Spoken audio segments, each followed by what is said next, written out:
Greetings, Pokemon fans, and welcome back to Polar Wars Wrath. My name is JD, and today we're doing a playthrough of Pokemon Blue using Dragonite, the dragon Pokemon. I'm very excited to bring you this playthrough. Very similar to Gengar being the only Ghost type, this is the only Dragon type Pokemon Generation 1, so all I gotta do is get a playthrough, throw it on the tier list, and we'll move on to our next typing. I've decided the next typing for this playthrough series is going to be Bug type. Starting next Friday, we're going to start playing with Venomoth, Parasect, Butterfree, Beedrill, Pinsir, and Scyther. Very excited about that. But without further ado, let's dive into the ins and outs of this Pokemon. I usually just go right into the playthrough, pause the beginning where it shows all the stats. But Dragon Pokemon are a little bit different, so I want to give a little bit more information. So first off, like I said, Dragonite is a Dragon Pokemon, evolves from Dragonair at level 55. This is a Dragon Flying Pokemon, and it's what's called a pseudo-legendary. It means anything with stats, I believe over like 600 or higher or something like that makes it pseudo-legendary. As we scroll down, we are Dragon Flying, and we're in slow level up rate. So that can be a hindrance, but for this Pokemon, I don't think it's that much of a hindrance. Let's look at some other things that I want to talk about with the Dragon Pokemon. Dragonite is said to be the Dragon Pokemon, but also Seadra is. No other Dragon type, so why is that? Well, Seadra in Generation 2 evolves into Kingdra. I think that's why they did that. They just didn't have the space or whatever to do it in Generation 1. It adds a Dragon type, so it ends up being a Water Dragon type in Generation 2. Which is what Gyarados should have been in Generation 1. I don't care what anyone says. If you look at Gyarados, he does not look like a flying water Pokemon. He looks like a water dragon Pokemon. But I understand. Dragon type Pokemon have some really crazy things that happen with it. And Gyarados gets, like, it has all the same, pretty much the same moves as Dragonite. It gets Hyper Beam. It gets, heck, it gets Dragon Rage via level up. And it has a lot of the same moves it can use just like Dragonite. I get it, but I don't get it, because it makes a lot of Pokemon overpowered when they have the Dragon typing. And you'll see why when I go over resistances. And there's one of the Pokemon that definitely fits the mold, which is Charizard. It goes from a lizard on the ground to being able to fly and breathe fire. It's clearly a dragon. However, the Dragon type comes with a lot of good things. So let's go over the stats of this Pokemon real quick, and then we'll go over the resistances and see why they didn't just throw around that Dragon type in all willy-nilly. HP is 91, attack is 134, defense is 95. Special in Generation 1 is just 100. There's no two stats in Gen 1, it's just one stat. And then speed is 80, for a grand total of 500 base stat total. This is why it's pseudo-legendary. It's very powerful, and when your worst stat is 80, and that's your speed, you're going to be a very solid Pokemon in any playthrough in any game. Let's scroll down and look at the resistances chart and weaknesses and whatnot. So, take neutral damage to a lot of things, but we are weak to 3 things in Generation 1. Fairy type did not exist, so we have Rock we're weak to because we're Flying type. Ice, we're 4 times weak because we're Flying and Dragon, and then Dragon. So let's eliminate Fairy, and like I said, and eliminate Dragon. Because there's only one Dragon move in Gen 1, and that's Dragon Rage. And then we have Ice type. There's really only one trainer that uses Ice type moves that we have to worry about, and that's Lorelei. And then Rock type, we don't really have to deal with a lot of Rock type moves, so that's not really a hindrance for us. We're immune to the ground because we fly. And then here's the resistances, and this is what I meant by it's not good to have a lot of Pokemon having this typing. So you are immune to fighting, bug, fire, water, grass. This is why Charizard does not get the Dragon typing. Its weakness to water is negated when you add the Dragon typing. And when you look at Gyarados, Gyarados is 4 times weak to electric. It doesn't even make him 4 times weak, because I thought Dragon Pokemon resisted it. I guess this Pokemon doesn't resist it because it has the flying type, but I'm pretty sure Dragon Pokemon resists electric type if they don't have the flying type attack. It really negates a lot of things. This is why this typing was not thrown around. So let's go on to the moveset really quick, and then we'll dive into the playthrough. So we start the game off with Wrap, Leer, Thunder Wave, and Agility. First off, does it look like this Pokemon can wrap anything? Really, unless it's like a Bear Hug. In that case, like, call it Bear Hug and don't call it Wrap. Okay, so that's the first problem. And in Leer, Thunder Wave, and Agility. Now, Agility is going to have to stay on our moveset for a long time because it's our only move we can use to really badge boost. Leer kind of works well with Wrap because you can load it up as defense before we start wrapping, and it makes it more effective. And then Thunder Wave kind of has no use for anything. You're going to get rid of it as soon as we can. And then we have some moves via level up Slam, Dragon Rage, and Hyper Beam. I don't think we use any of those except for maybe Hyper Beam. So, yeah, not a great moveset, especially early in the game when you're facing Brock. Wrap is a normal move, and so you got to really be careful with Brock because he can really beat you if you're not paying attention, and you don't have anything great against him. Thunder Wave is completely useless. If you run out of power points with Wrap, that could be bad as well. A lot of things can go south for this Pokemon, especially being in a slow level up rate. Let's go down to the TM moveset. It's very broad. The first thing I want to point out here is this Pokemon does not get Mega Punch. Does that Pokemon look like it has hands to punch something. Just like every other Pokemon that's upright, this Pokemon clearly has the ability to punch something, but it's not available. So we have to wait to get a better physical damaging move to make this Pokemon better to coincide with our best attacking stat. We gotta wait till the SSN to get Body Slam. Takedown could be used, we're not going to use it. Double Edge could be used later in the game. Probably will use it to give a more powerful move than Body Slam. Bubble Beam, Water Gun, Ice Beam, Blizzard, Hyper Beam, Thunderbolt, Mimic, not Fire Blast, probably not Bide, not Swift, Surf maybe. A lot of moves we can use here. There's a lot of moves, there's a lot of move diversity that we're dealing with this Pokemon. So without further ado, let's go ahead and dive into this playthrough. As per tradition, we're going to face our rival first. We named our Pokemon Bowser because of its color scheme, and we named our rival Mario because it's Bowser's mortal enemy. Our rival gets a Bulbasaur, is not really a great option, like I went over earlier. We get we get growled twice early in this battle. We missed 2 wraps to start this battle, so that was amazing.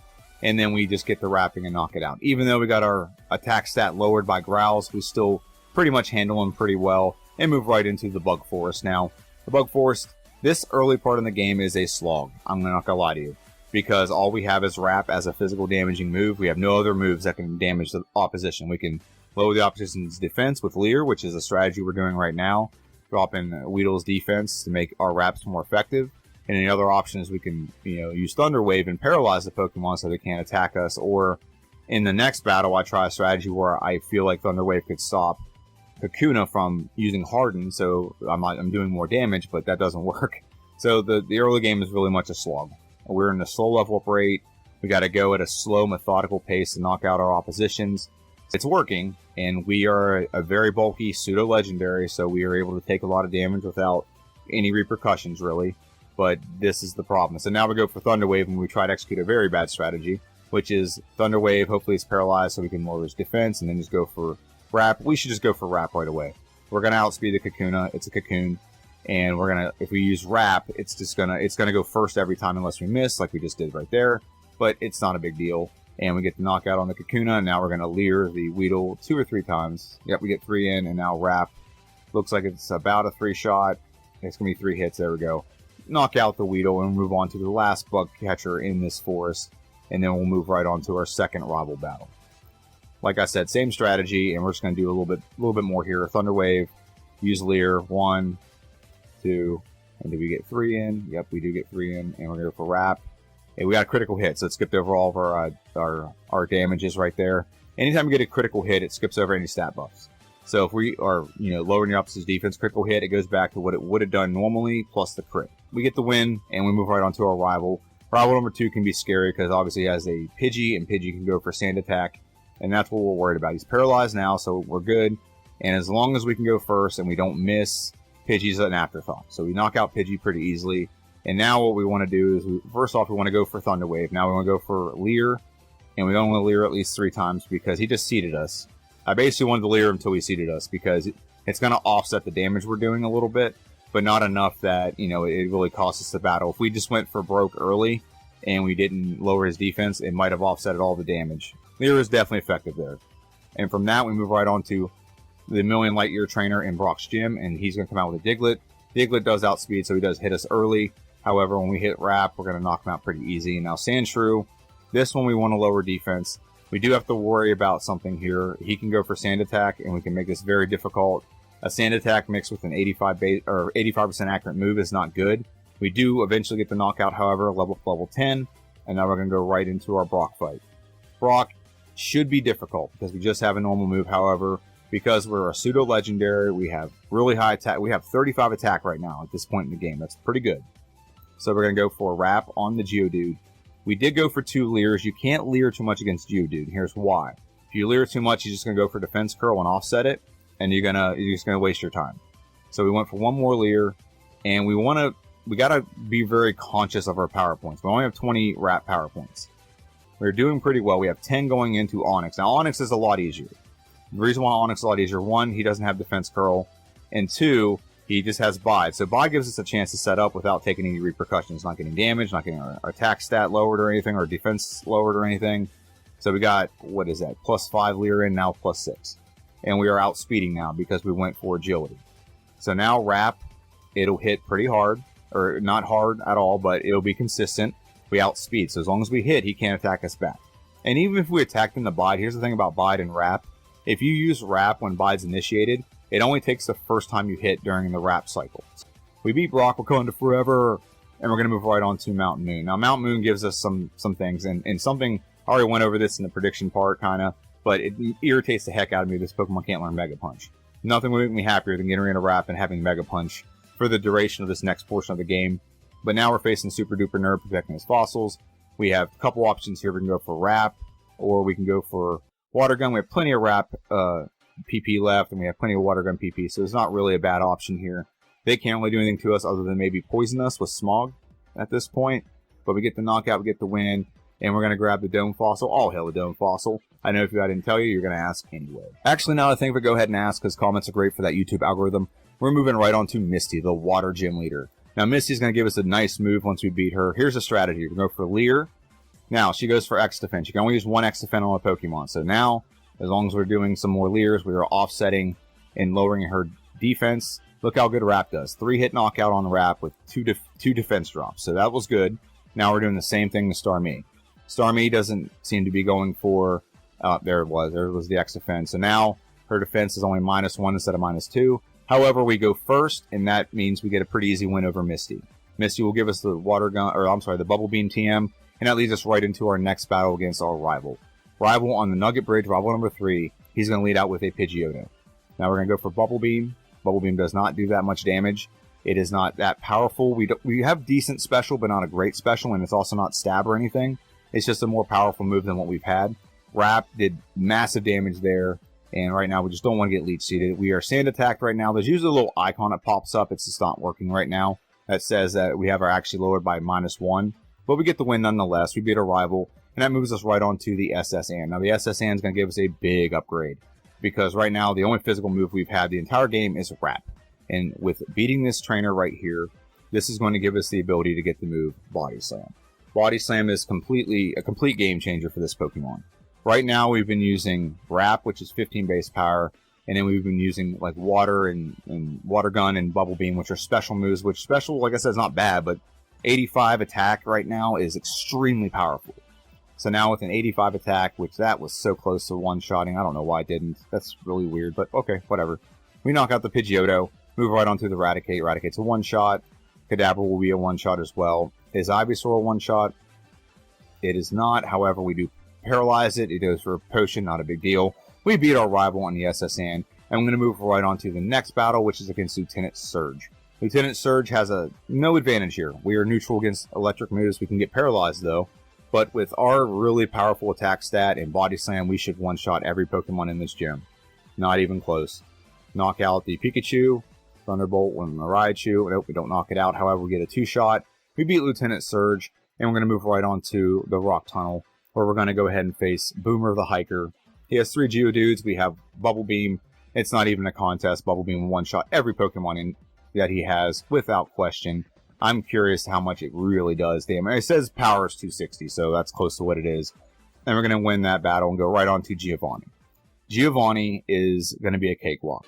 2 of his Pokemon are rock type, so Ice Beam will one-shot. And then his last Pokemon, Kangaskhan, has nothing great it can use against us.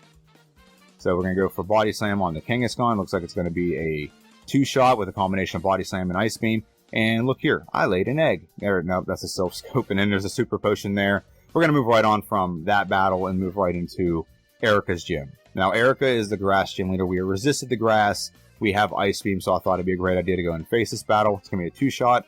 We get poisoned, but that's not exactly a bad thing, because now that we're poisoned, Vileplume can't put us to sleep.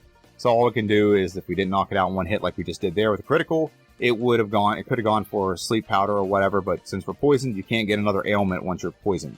So that's good, and we move right on to Pokemon Tower, where we're going to face our 5th rival. 5th rival comes out with a Pidgeotto. It's a one-shot. Gyarados is a one-shot as well. Body Slam on the Growlithe, Body Slam on the Kadabra, and our rival has Ivysaur, one-shot, very good.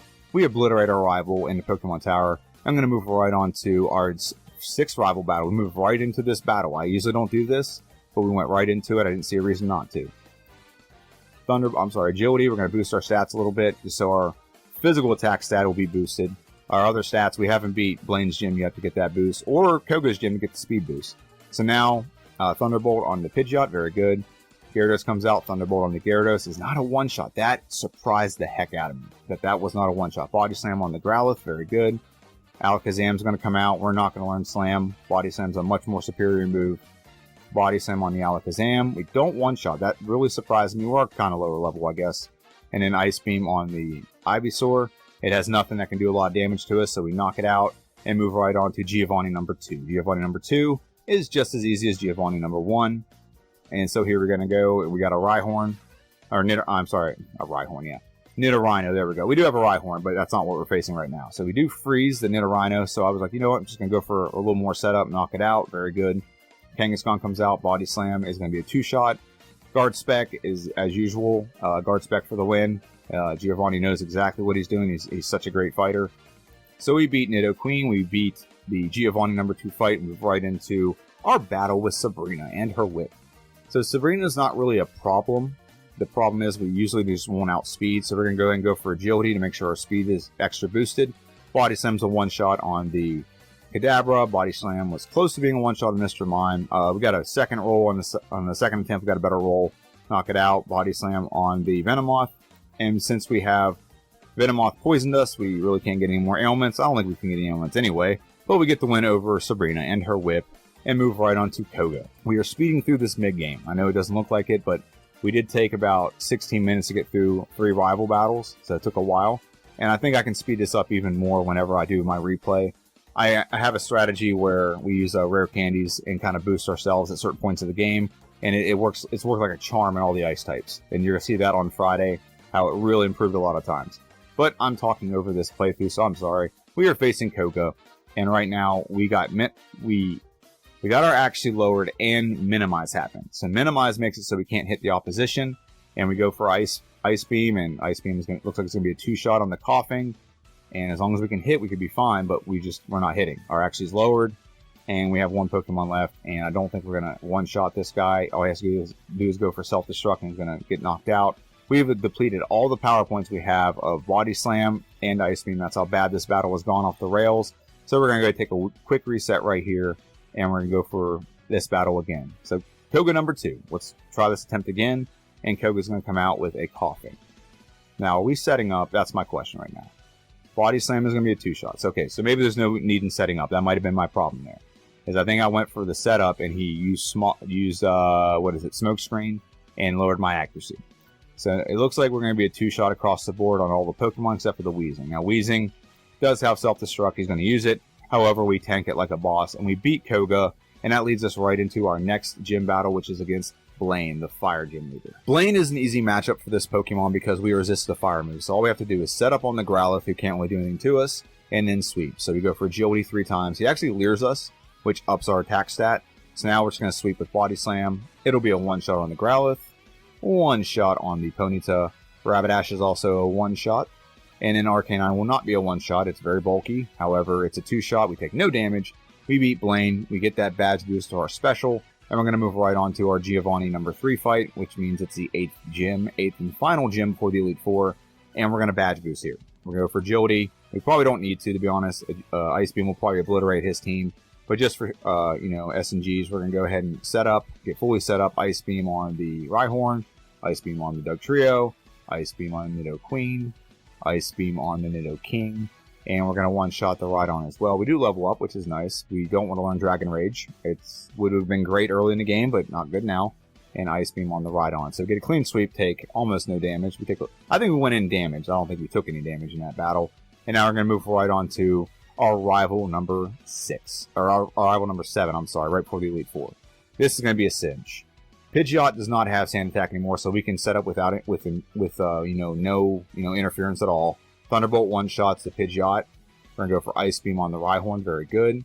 Gyarados comes out, Thunderbolt on the Gyarados, extremely good. Growlithe comes out, Body Slam. Alakazam comes out, Body Slam. And we have 1 Pokemon left, which is a Venusaur. Do we one-shot? We don't because of a critical hit. However, we do knock it out with a second Ice Beam. So we beat our rival, and we're going to head to the Elite Four and take on the members of the Elite Four. Before we do that, though, we're going to go ahead and look at our stats real quick with this Pokemon. Stats are as follows. What they are before the battle, before our badge boost is applied, we have attack is 194, defense is 151, speed is 134, and special 157. In the bottom left corner, you're going to see the stats that are modified in battle with our badge boost. So 218 for attack, 169 in defense. Speed is 150 and special is 176. And we're going to move right on to our moveset. I think I skip over the moveset. So Ice Beam, Body Slam, Thunderbolt, and Agility. There it is. So Ice Beam, Thunderbolt, Body Slam, and Agility. The only thing we're going to modify with this is we may change out Ice Beam for Blizzard. And Body Slam, we'll probably change it out for Mimic. And then we'll probably put a physical move on after that. Physical move we're probably going to put on as Double Edge. But there we go. Let's go ahead and go into the Elite Four. And the first member of Elite Four is the one that's going to give us the most problems, should give us the most problems, is Lorelei. Lorelei is the Ice/Water trainer. And we're going to go for Thunderbolt on the Dugong. Dugong will actually do more than half damage to us, so that was not fun. Cloyster goes down to 1 Thunderbolt, which is good. Now Slowbro we're going to set up on. 1, 2, and 3. We get hit with Growl, so our attack stat does go down a little bit. But it's a 2-shot on the Slowbro. We have 78 hit points left. And it really surprised me here that we didn't one-shot the Jinx. Really surprised me there. So Lapras comes out. We're going to go for Thunderbolt. We don't one-shot the Lapras. However, 2 Thunderbolts knocks it out. We get the win over Lorelei. And we're right on to Bruno. Bruno is the Lost Hiker of the Elite Four. That's why we don't talk about him very much. However, we're going to come out with an Onyx. And just to be safe, we're going to go ahead and set up. We don't want to get any kind of critical hit. We really didn't need to. In the second playthrough, I'm not going to set up on this Pokemon. I'm just going to take 2 hits. It takes longer to set up than it is just to 2-hit everything. Ice Beam on Hitmonlee. Ice Beam on Onyx. Machamp. Is it a one-shot with Ice Beam? Nope. It's a critical hit. Skips over our stat modification, so it could have been a one-shot. We don't know. But we're going to move right on to Agatha and her lottery. She is to me, she's the hardest member of the Elite Four because she can paralyze you, confuse you, put you to sleep, and your battle can go off the rails very quick. So we mimic Hypnosis, and she puts us to sleep. Now look how fast this goes south. Dream Eater. And if it went for a Dream Eater again, she would have knocked us out. So she gets us beat very quickly. So that causes us to have our second reset of the game. Not the biggest deal in the world. So Koga and Agatha are 2 resets so far. And both of them have poison type. So there's a trend there. So let's go ahead and face this battle one more time. Gengar comes out. We're going to do the same thing. The strategy's going to work. There's a random chance she's going to go for something that's not effective. We Thunderbolt the the Golbat, 1 shot. And now we put Gengar to sleep. Now we're going to set up fully. Agility 3 times, and now Ice Beam still isn't a one-shot. So imagine how bad that attack would have been if we wouldn't have set up Agility. That's why we have to set up this Pokemon to make our moves that much more effective. So we knock out the Gengar, the Golbat, and the Haunter. That leaves us with the Arbok. Arbok will be a 2-shot, and then the last Gengar really can't do much to us other than confuse us. So it confuses us. That could go south, because if we hit ourselves a couple times, we might get another reset. But eventually we do knock out the Gengar, and now we beat Agatha. And move right into our battle against Lance. Lance, this battle is super easy, barely an inconvenience. We don't have to set up here. We're setting up just for precautionary purposes. I'm playing very conservative here, which is why our time's probably over 50 minutes right now. That's probably why it's over, because I'm playing conservative. Thunderbolt will one-shot the Gyarados. Ice Beam will one-shot both the Dragonairs without any issue. The only Pokemon I'm questioning a one-shot on is the Aerodactyl. However, we do get the one-shot, and now Dragonite comes out. We get the one-shot on the Dragonite. Aerodactyl in this generation does not have a rock move, so that would have been scary if it had a rock move, but he doesn't have one in this generation. Gen 2 he does. So it always confuses me when I'm facing Lance, since Aerodactyl doesn't have Rock Slide. So now we're going to go ahead and set up on the Pidgeot. We're facing the champion. We get 3 setups, and now we're going to we should just go for Thunderbolt. Save the power points. We missed Blizzard twice. And so Blizzard 3, number hits. So we did use all of our PP ups. So we have a lot of Blizzard. Now here's where I made a mistake. I should have just added Double Edge as a physical damaging move so that we can just one-shot the Alakazam. We do outspeed because we've gone for Agility. All we have to do is hit it and we'll knock it out. And unfortunately, we didn't do that. I didn't think that through. So now we're playing through with, Recover, which is not a bad option, but we don't need to set up on all these Pokemon.